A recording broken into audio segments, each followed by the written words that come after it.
Еркебұлан Тоқтар деген ініміз бір үлкен марапат алды. Еңбек сіңірген қайраткері деп.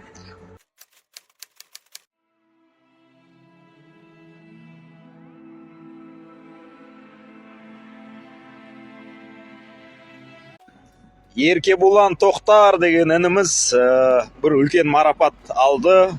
Еңбек сіңірген қайраткері деп. Біраз адам шулап жатыр, не үшін лайықты емес бұл марапатқа, бұл атаққа лайықты емес деп. Негізі жақсы бала ол, Еркебұлан жақсы бала, елдің ерке баласы деп айтуға болады. Киноларға түсті, бір ілініп алды да, сонымен кейін дальше дамып келе жатыр. Спорт жағынан да өсіп келе жатыр, киноларға түсіп жатыр. Былайша молодец. Әсіресе мына өзбек спортсмендерді, өзбек боецтерді, есек ұрғаш есек аңырайды ғой, көшеге шығып алып, тура сөйтіп аңыратқызып қойды. Еркебұлан деп айқайлатқызып, бір жыл сол айқаймен жүр әлі сол өзбек спортсмендер. Молодец, шулатты. Бірақ бұл жігіттің маған да басқа біраз халықтың да ұнамайған жері мынау интервью. Үкіметтің жұмысына не шаруаларың бар қазір? Әркім өз жұмысымен айналысу керек қой, болды. Жалпы қымбатшылық бар, айыппұлдар бар, соған көңіл солы ма? Халықтың жалақысы аздығы бар. Ода сен қалай өзгертпекшісің? Жоқ, мен журналистпін, мен сұрақ қоямын осылай. Мен мысалға өзім жұмысымен айналысам. Мен басқа біреудің жұмысына шаруам жоқ. Мен өзім жұмысым жақсы жасасам, мен өмірім жақсы болады. Тура сондай понятие бүкіл халықта болады. Жалпы көңіліңіз тола ма, толмай ма? Мен айта алмаймын, көңілім тола ма, толмай ма. Мен өзім жұмысыма көңілім тола ма, толмай ма айта аламын. Мен өз жұмысыма көңілім толады. Еңбектенемін, таңертең тұрамын, жұмыс істеймін. И әркім өз жұмысына көңіл толуы керек. Осы сұхбатта айтып тұр кәдімгідей, Еркебұлан араласпаңдар, үкіметтің араласпағаны. Мен сол Еркебұланға біраз нәрсені түсінбейтін жастарға ол мәселені былай түсіндіріп айтайын. Үкімет олар тегін істеп жатқан жоқ, олар миллиондап айлықтарды алып жатыр, басқа табыстарды бар. Сен төлеп жатқан салықтар, штрафтарың, сол ақшамен олар өмір сүріп жүр, айлық алып жатыр. Сен тікелей былай ақша төлемесең де, сенің ата-бабаларың бұл жерді қорғап келген, осы жердің астынан шығып жатқан байлықты үкімет сатып, сол ақшамен өмір сүріп жатыр олар. Водительдер бар, квартиралар, нелер, айлықтар, миллиондаған айлықтар бар, солармен өмір сүріп жатыр. Сенің қалдаңнан шығып жатыр деп айтуға бар. Сондықтан сен олардан спрос жасауға сендер не істеп жатсыңдар?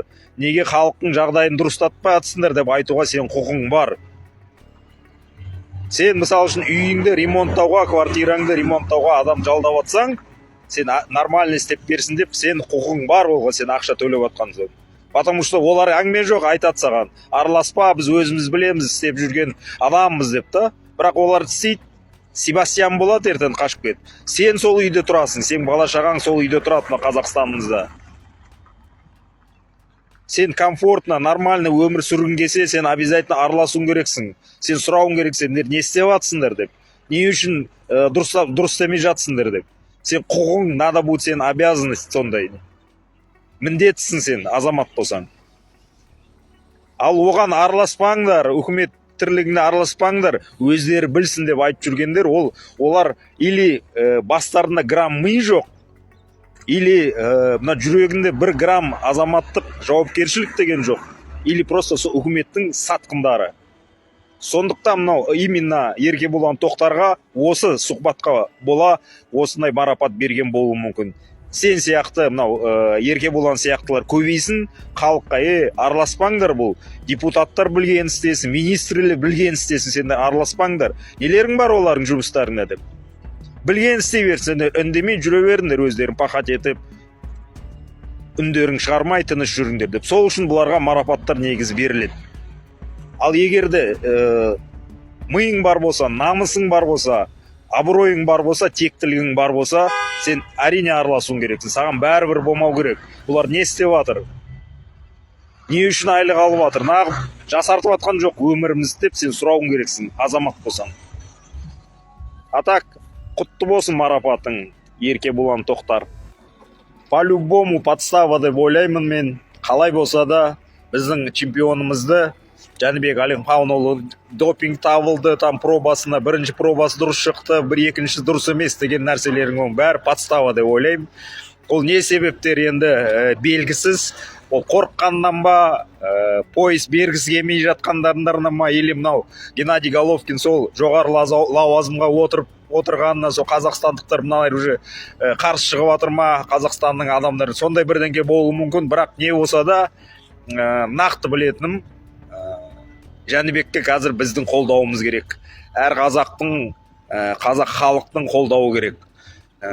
Жыным келетін мына жастарға, әсіресе жас жігіттерге, қайдағы бір там болмайтын біреулерге, мына тиктокта, желілерде там рухфайтинг дейді ма, қайдағы бір говновоз, там вибратор деген, там хрената деген балдар бар, соларды өліп қолдап, мына нағыз чемпион, нағыз жігітті, нағыз спортсменді қолдау көрсетпей жатқандарына таң қалам, жыным келеді. Или мыйлары жетпейді ма, или саналары жетпейді ма, сол түсінуге да. Қазір действительно Жәнібек сондай жағдайда, оған біздің қолдауымыз керек. Өз жеке басымнан айтайын, Жәнібек бауырым, сен біз үшін әрқашанда чемпионсың. Любой жағдай, любой раскладта сен біз үшін нағыз чемпионсың. Бүкіл әлемге дәлелдеп бердің сен, көрсетіп бердің қазақский стиль. И бокс жағынан да қазақ стильді, и қазақ жігіттің мінезін де көрсетіп бердің.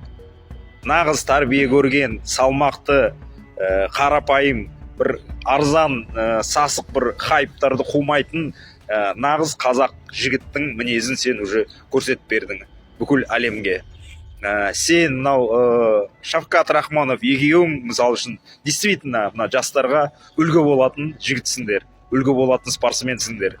Өздерің дұрыс ұстап, нағыз қазақ тәрбие көрген жігіттердің мінездерін көрсетіп жүрсіңдер. Үлкен сол үшін сендерге, әсіресе саған Жәнібек, үлкен рахмет. Бір тамшы сомнение сенде жоқ. Сен тазасың, сен чемпионсың.